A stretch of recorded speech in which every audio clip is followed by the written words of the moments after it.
Broadcast is now starting. All attendees are in listen-only mode. Hey, good morning, everyone, and welcome to today's webinar on fast-tracking your digital journey. We are excited that you have decided to spend the next 45 minutes with us to explore how your bank can continue to grow deposits in this fast-changing and competitive environment. The competition is fierce and coming at the smaller banking institutions from all sides. You have the global banks like Citi launching pure digital plays, their Canvas offering. You have the non-traditional firms like Goldman Sachs launching a pure digital bank called Marcus, offering consumer banking services. And you have the international banks launching pure digital banks in the North American market.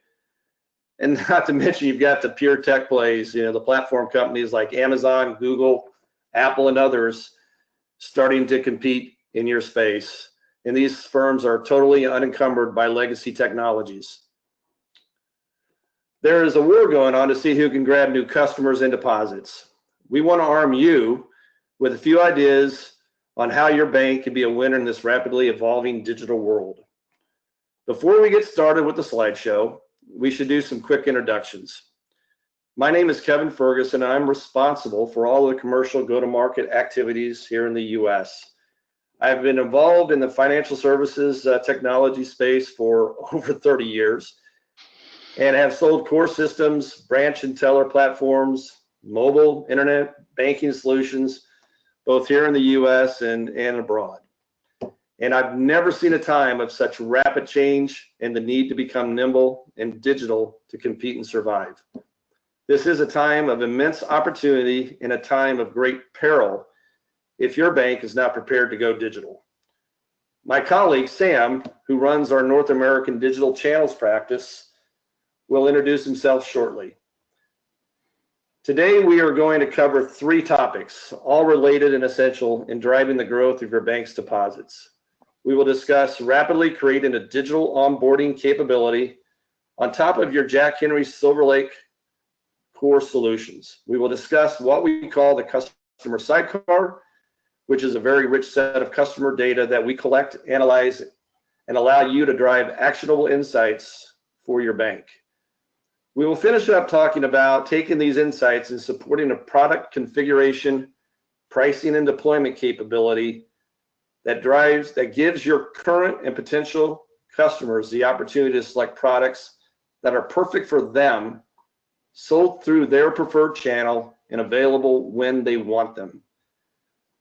These capabilities are really the force multiplier that you need in order to compete and win in the digital age. At Axiom, we can do this quickly without the need to replace your current core solutions from your Jack Henry provider. Now I'm going to turn over this meeting to Sam, who will guide us through the rest of the content. At the end, we'll have a brief period of some questions and answers. So please submit your questions in the area provided in the webinar, and we'll make sure we get to as many as we can. Thanks again, everybody. And Sam, I'll let you take it away. Good morning, everyone, and thank you, Kevin, for the short introduction. I'll just add a little more there that I actually help banks in getting core transformation and digital transformation. And I've been working with banks since last 20 years and in the technology field of integration and channels since last 20 years. So I'm definitely sure that I'll be able to help any one of you if you really want to get further interested into setting up yourself on the digital journey. So without spending more minutes, let's get started. What I'm going to start with is a little bit of statistical information of how the digital era is kind of evolving. So if you look at 2012, it's 27%, but if you look at the last year, the online and the digital involvement from the customers have been increased to almost double. And if you look at it, the other channels like the phygital, where we have a little bit of a hybrid between physical and the digital, and mostly the employee assisted, are actually decreasing. So if we take the key takeaways from this kind of statistical data, what we see is digital is going to be the playground for the rest of the era, right? And the big banks are already there, and the banking and the fintech leaders are already there. And if the mid-size regional banks want to start increasing their footprint and want to increase their customer base. I think so digital is where maximum opportunities lie, and they should start focusing on getting established themselves on that particular digital platform. Going further, let's look a little bit historically, where I think so the mid-sized regional banks had an upper edge because they were able to provide that personalized experience to the customers. However, with the evolving of the digital era and the fact that the pace of the life has increasingly faster, and with the rise of the millennials, where they actually end up doing most of their work online. In fact, I would even go to the point where millennials are even taking the most important decision of their life, which is finding the life partner on the digital era. Why would you think that they would actually want to bank face-to-face? They might always try to find some things where they can actually do it digitally and not actually visit a bank. This definitely affects the loyalty factor of the actual customers you might have. So if based on the new generation, if we see that if they find things where they can actually do at an easier way and at their leisure, they would, I think so, not wait to actually switch to a digital banks, which gives them a better experience and be able to do things much faster. So let's look at the very simple 4 principles and learn from them what these digital banking leaders are doing. And if you look at it, they are not so complicated. They are very simple. They're trying to sell the customers where they are. So not getting engaged with them and not making them forcefully get to the branch. Second thing is reaching to the customers when and where they are receptive. So if a customer shows interest, then you actually start showing, giving more information about them and not just email them if there is no interest from them. The third thing would be to actually offer products and services which are very much relevant to that. So that's basically getting a little bit more insight onto their needs and then giving them what they actually are looking for. And lastly is to making the products very easier to use. So the journey of, for example, origination should be as simple as that. They can actually do it all by themselves and not pick up a phone call or make a phone call to actually the contact center or the support center to be able to help them finish that particular journey. So this is exactly what they are doing. Now, based on this, let's take a look of how they are doing and what are the key initiatives they are actually focusing on. So if we look at the top 3 of them, what they're trying to do is they're trying to remove the friction from the customer journey. So making their banking experience so simple and so easier that a customer would want to actually bank with you guys and not think of switching to some other bank because they are not happy with it. The second option is with the rise of all this big data, AI, and predictive analytics, if the banks actually invest to get a little bit more on the customer insight, it actually can work in a very beneficial way for the banks and give customers exactly what they're wanting. And the third one is actually involvement and engaging all customers in all the channels they could actually, all the devices they were actually using. So giving them exactly what they want on a mobile device or a tablet or an online or a voice banking, and giving them the same experience in all the channels. The next set of things, if we look at it, is basically establishing an open API. And I think that this is a very significant, this is of significant importance because once you have the open API, I think the bank will be able to keep up with all the modern devices which come up in no time these days. And it also allows you to expand your capabilities of digital payments and quickly partner with some kind of banking leaders and the fintech organizations which are rising on a day-to-day basis today. And the last segment of the initiatives, if we look at it, is they want to keep up with the regulated channels. So for sure, the banks are on top of it. And they also want to expand their possibilities with the advanced technologies, which actually get evolved like voice and IoT. And they also, and we also see one more thing is the big banks are actually introducing subsidiaries which are 100% digital. And as Kevin mentioned of some of them, like Marcus actually from the Goldman Sachs and Canvas from Citibanks, there's also one more example I would like to quote here is DG Bank from DBS, who actually launched digital bank. And in fact, some of the results of that particular initiative were really mind-boggling, is that they were able to raise 1.8 million customers, 100% digital, in 9 months. So as we know that the digital is the playground, so if we actually play it right, actually the mid-sized community banks would be able to achieve a lot on that particular platform.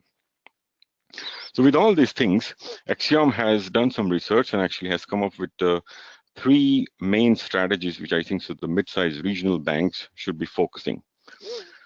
And as you can see, the 3 are the digital experience, which actually makes the life of the customer smoother when it comes to origination onboarding, the customer insights, which actually gives the true behavior of the customer. And the third one, as we have already in the agenda, of the product innovation, so that it allows you to carve out the products much faster. And before I go into detail, I'd actually take a minute to actually explain the whys of it. So the digital experience makes life simpler for the customer. And I guess this is the first interaction which a customer would have with a bank. And if they find this to be smoother, then it makes them stay with the bank, and also makes and also able to actually spread that particular word, so that their friends and families would also be more likely to actually come and bank with you. And on the bank side, they will be able to expand this beyond their branch network.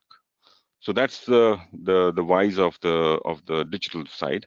If you look a little bit more on the customer insight, so banks right now have a wealth of the data, and primarily I think so they have been focusing on the regulatory piece. But if they take this particular data piece also from a customer's intimacy perspective and get the right actionable insights, it actually I think so will help the bank in a long way to increase their overall footprint and increase the customer base. And lastly, the product innovation, which is helping them to carve out the products fastly, but it's an additional layer of a competitive edge where they would be able to customize the products that works best for the customer's interest and allows the banks to establish as a true differentiator in your community or in your region. So let's get a little bit detail on all 3 of them, starting with the digital experiences. Again, getting into a little bit of a statistics on what happens on the digital origination and the onboarding front. So let's first look at the online channels. So here we see that 48% of the banks are already able to provide the online origination and onboarding capabilities, but the remaining 50% are still in the planning phase or have no plans about it. And it's a little bit more disturbing when we actually start looking at the mobile side of things, where only 24% of the bank are able to originate or onboard a customer through a mobile. And there is a big gap of 75% where they do not have these capabilities, or they are planning to have this in a couple of years. And in fact, I would say the last quarter where they don't have plans is even more disturbing.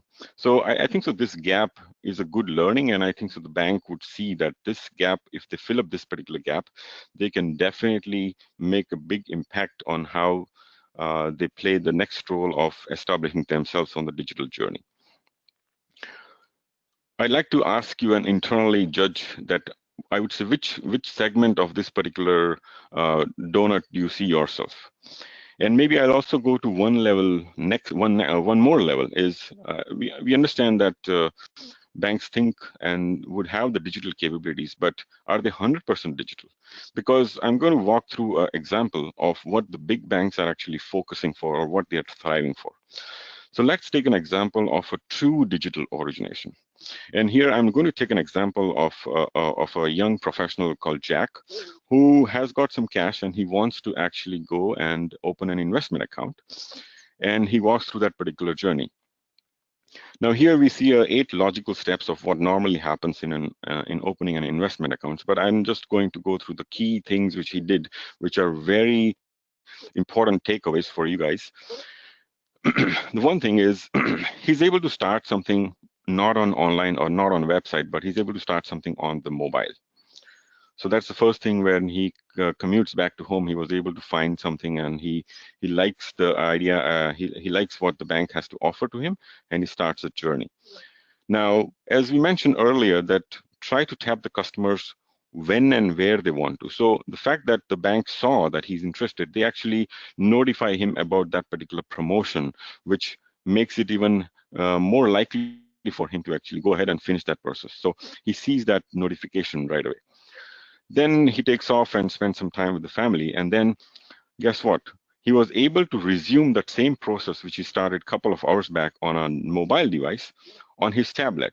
And when he did that, there was no questions repeated, because the tablet was, or when he went to that particular website or that app through the tablet, it was able to recognize him and exactly resume at the same step where he stopped. So no repetition for him. And going further, he switches back to the mobile, because there's a step where he had to actually scan his identification, and so that all the checks which banks would definitely need to do from a regulatory perspective can be done. So he was able to do that through his mobile device. And bank works overnights and gets all of that processes and gets the documentation. So he was able to use the same mobile phone and capture his e-signature and submit that.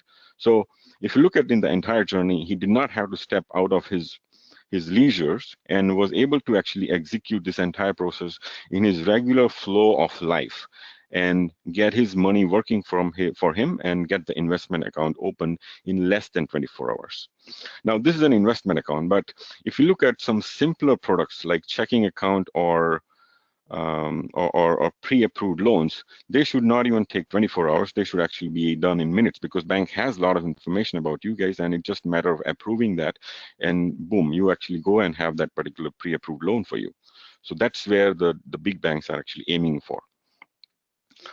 So let's look into how Axiom digital origination platform can actually help you to able to get where you want to get.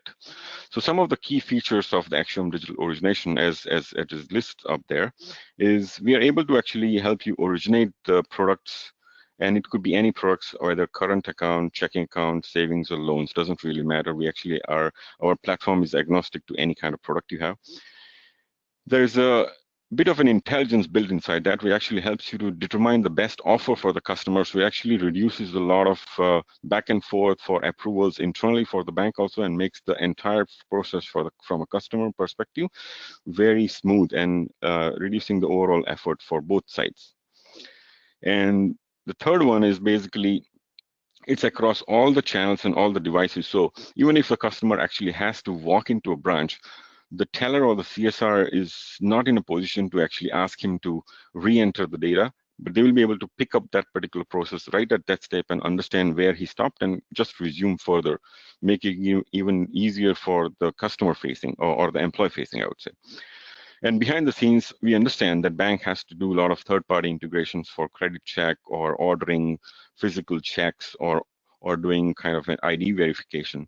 So all of that third-party integration is also built in our origination platform, which makes it very seamless for the process to be executed.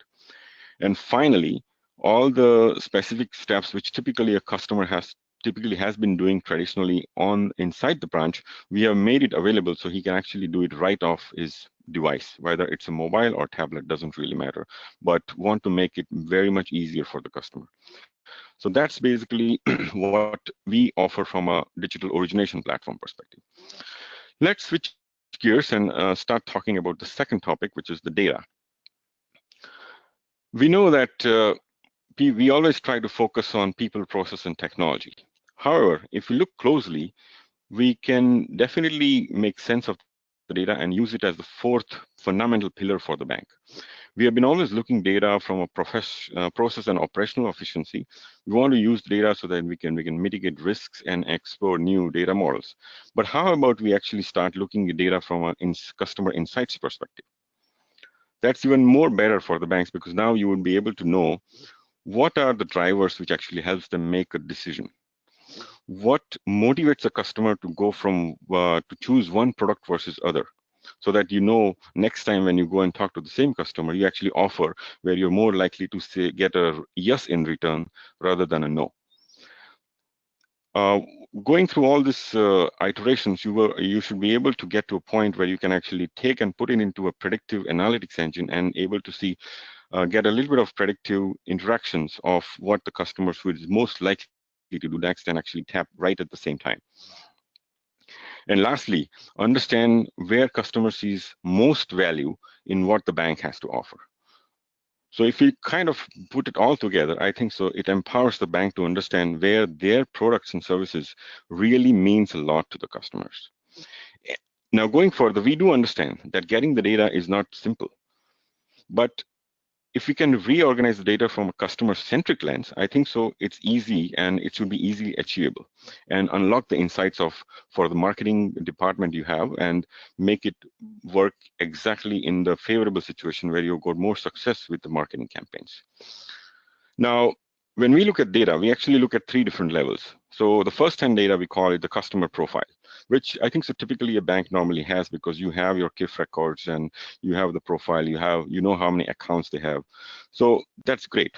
But the second hand and the third hand data, which is going and identifying their social media presence and taking it together and actually running it through a analytics engine and also do a little bit of a predictive or activity tracking would actually even give you more insight to that particular customer and be able to have more success when you talk to a customer with respect to providing them all the services and the products which you really want to sell them. So the question which comes to my mind is are the banks really equipped with the right tools to be able to do that?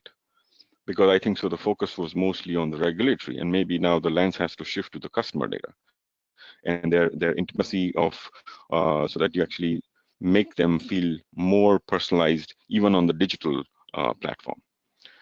So here, what we have is called the Axiom Customer Sidecar, where the primarily fundamental thing is the data model on which it is built. So it actually provides you a comprehensive data model to capture all the three levels of data. You definitely have the first level, but the other two levels are also incorporated in this particular data model. And it is very tightly integrated with our origination, onboarding, and even the servicing process. So anytime a customer initiates a process, whatever decision he takes, all of that are fed to this particular data model to be able to pass it on to the next analytics engine so that they can actually do some calculations and computations behind the scenes and actually able to do some predictions. And our data model also is comprehensive to be able to capture social media and market analysis if we can tap to their social media presence and actually also gain some better insights on that perspective. So once you take all of this data and actually put it into our analytics engine, it actually allows and enables the bank to perform deep analytics with the data you have collected right at all the three levels. I think the marketing department will actually be able to very clearly identify the segments and micro segments of the customer and run more successful predictive analytics. So the underlying outcome which a bank would definitely benefit from this is they will be able to run more successful campaigns, and the products and services which you are actually offering would actually end up a little bit more fast moving, because now what you're offering to customers, they really like it and they actually are more tend to say yes to it more easier than going through a repetitive cycle, which indirectly what it means is it's a better retention ratio. And the fact that he will do a word of mouth mechanism and maybe his friends and family also get interested, which helps you to increase your customer base. So that's kind of a high level of the Axiom Customer Sidecar. Now let's switch gears and talk about the product. So typically in the eyes of a, of a bank, a product is a product, right? It's a deposit account product, and it does take money in and take money out, and it has balances, it has fees, it has some interest, whatever it can be. But if we start looking at it from the customer lens, they are looking for a checking account, or they are looking for a rewards account, or they are looking for a fully premium account or some kind of interest-bearing account. And typically, if historically what we have seen is, in order to match that customer view, we end up creating a similar product on the back end. Now, I would ask the question, is this the right approach? Because there are some learnings again. When we try to kind of create a product, typically I think so what we have seen is the banks go to the core banking providers, and in doing that and able to actually carve out a new products, I think that process is really long and cumbersome. It can end up being expensive because there could be multiple iterations on redefining the capabilities and the features of the product. And guess what? The last thing is, after doing all that long exercise and putting all the time and effort, you are able to get the particular product. But is it really differentiating you? Because yes, in the very front, you feel that it is differentiating. But I think so in no time, that product becomes a standard offering of the core banking solution provider. And they start offering the same product to, guess what, all other banks in the same region or same community. And all the effort which you actually put in to differentiate yourself is all kind of gone waste. So our point of view is a little bit different, where we actually give control to the bank and keep that IP or the intelligence which you use to actually create that differentiated product stay with you. Just stay tuned, and here's how we think about it. So start with the same principle. You have your backend deposit account product, and what we do is we call it Axiom Product Configurator, which actually stays in between the backend and the front end and able to configure and carve out the products which are really make sense for the customer, and you don't have to replicate the same on the backend. So the configurator will be able to configure and have different pricing rules or different features enabled and actually be able to carve out the same simple checking accounts or rewards account or a full premium account or interest bearing account. So let's see a little bit deeper on what are the features of the product configurator, which actually helps you innovation at a bigger scale and a higher scale. With this particular feature, what you can do is you can actually have a wide range of attributes enabling the bank to really differentiate in terms of your business, gives control to the bank and empowers the business users with a simple visual tool to be able to configure and offer exactly what you want to give to the customer. You can take your existing standard products and add certain features, or you can bundle multiple of them and create a package for someone, or you can actually have a special pricing for it. So it allows you to do in various different dimensions. And guess what? Obviously, you have one on the back end, but multiple products on the front end, and it's a matter and it's an effort to actually manage. But that configurator would actually allow you to manage all the customer-facing sales product, as we call. And the top of it is you're able to do that very quickly, and the IP or the intelligence which you put in to actually carve out that particular product stays with you, and you are really be able to establish yourself as a differentiator in your products and services offering. So that's the power of the Axiom Product Configurator. I think so we have covered a little bit of detail of all of them. Let's do a little summarization of all the three. And I think so it doesn't really matter of where do we start, because all the three kind of works in conjunction with each other. So for the sake of this slide, let's start with the product configurator, which, as we saw, it allows you to have faster products and differentiate among banks and keep the IP with you, which means that you can increase your customer base. The customer feels that they are listening to you and giving exactly what they are looking for, and they are more likely to bank with you and increase the customer base, which eventually increases your revenue. Now, once the product is there, obviously the next logical piece which we see is they would want to get the customer originated, or I mean the product originator or the account origination. So that journey is equally important. And if we're able to use the digital origination platform, actually make that journey as simple as possible, it's definitely going to make the customer's life easier, and they say, oh, this bank is great. I would really like to work with this bank because it doesn't bother me to actually come to the branch, and it exactly understands what I want and makes it very simple for me. And doing all of that, which is mostly the process oriented, as I mentioned earlier, our sidecar is very tightly integrated with all the process, even on the onboarding and even on the servicing. It's able to take all of those insights, and guess what? It actually helps you to run more successful campaigns and keep a better retention ratio and attract more customers towards you. Again, all of that gets fed to that, and you are able to redefine your product definitions and go through the same cycle. So it doesn't really matter where we actually start off. It depends on what is your primary pain point and start looking at that. But it's an ongoing cycle where you can redefine your priorities and keep on going and get more through this particular digital platform. So that's kind of summary of all the three strategies which we discussed. I'm sure going through this journey of last 20 minutes, you might have a lot of questions and popped in your head. And I think so I'll just quote some of them as like, you would like to know what happens to my core, or what happens to my existing channels, because I already have a mobile and I already have an online. What does it stay with me? What's the typical time frame if I want to enable one of this component? So these are great questions, and I do understand that they are important, but instead of tackling them one at a time, I'd like to take a different approach and explaining about the approach we actually take so that some of these will automatically get answered. So in doing that, I'd like to switch my focus to the digitalization trend. Now, what this has offered us is, or this has resulted, is actually a situation where we see there are more changes happening on the user front or the user experience front than on the back end or the core banking platforms. So let's look at that in a little bit detail. So we know that the core is a bigger investment for a bank, and the core transformation doesn't happen in months. It actually takes years to actually get them done. So I guess the thought of doing that transformation or changing that also is something which banks would take more time and do not want to make the right investment and do not want to keep that doing multiple times. So typically the transformation at the back end takes decades, and it actually happens after a couple of decades.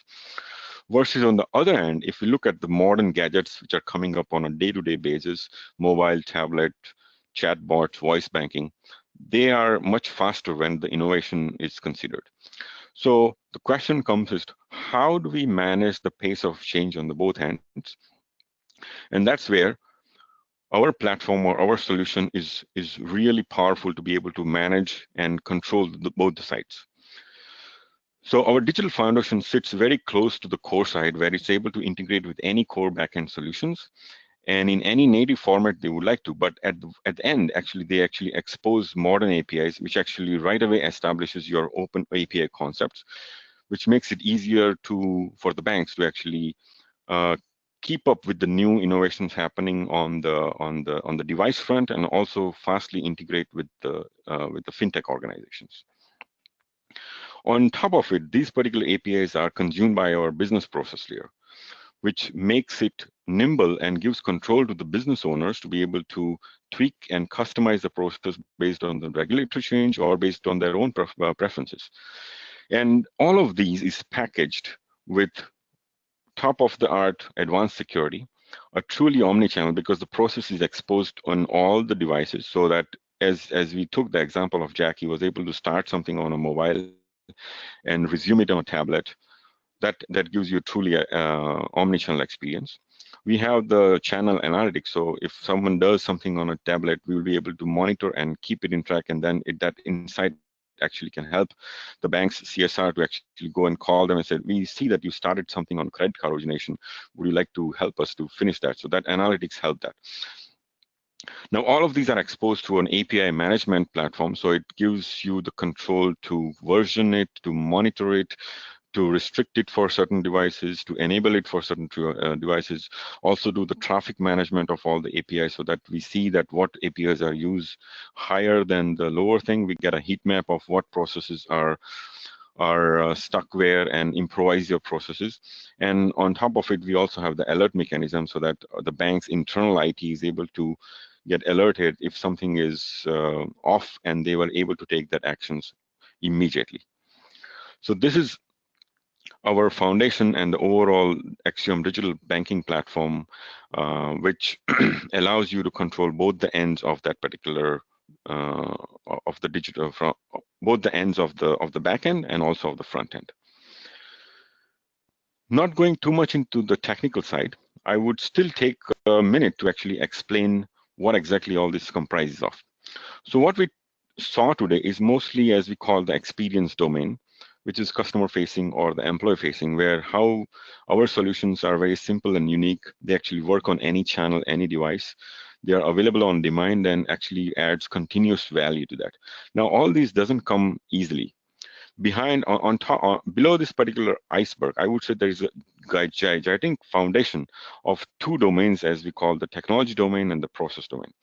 So our technology foundation is core independent, and it has the most advanced security giving you reliability and flexibility and agility to be able to implement and enable any of these initiatives fairly quickly.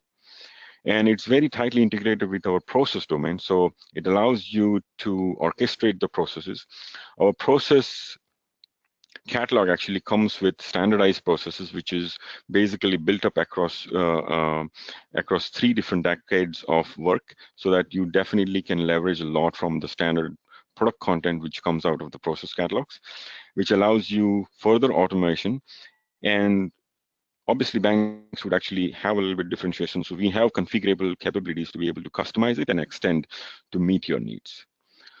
So that's kind of a 30,000 feet of our Axiom digital banking platform. And without getting too much detail, I would like to go once again back to the top areas or top focus areas for the regional banks, which they should focus to be able to get on and start on this particular digital journey. So let's look at them quickly. So first one we see is the drive rapid return on investment on any kind of investment a bank would do, so that they can address the market opportunities and innovate the product quickly. Second would be the digital experience. So be able to have a digital platform which allows digital onboarding quickly and make it easier for the customer so that they are more likely to bank with you. With all the customer insights which captured in the sidecar, we are able to personalize the product at a scale so that the bank are able to offer the right products for the right customer at the right time. And lastly, focus on the digital customer experience with able to engage to the new innovations which are getting invented on a day-to-day basis and keep a tab on it and be able to engage them and involve them in your product offering to the customers, making it even more better for the customers to work and bank with you. I'm sure if we focus on all these 4 areas, there's no way a mid-sized regional bank or a community bank will not be able to establish strongly on this particular digital playground and compete with the bigger banks and increase their overall customer footprint and increase their revenue goals as well. I think so. That's what we wanted to cover from a webinar perspective on all the 3 topics.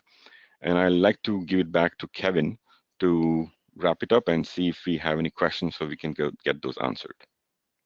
Thanks, Sam. Great job there in explaining those three very important topics.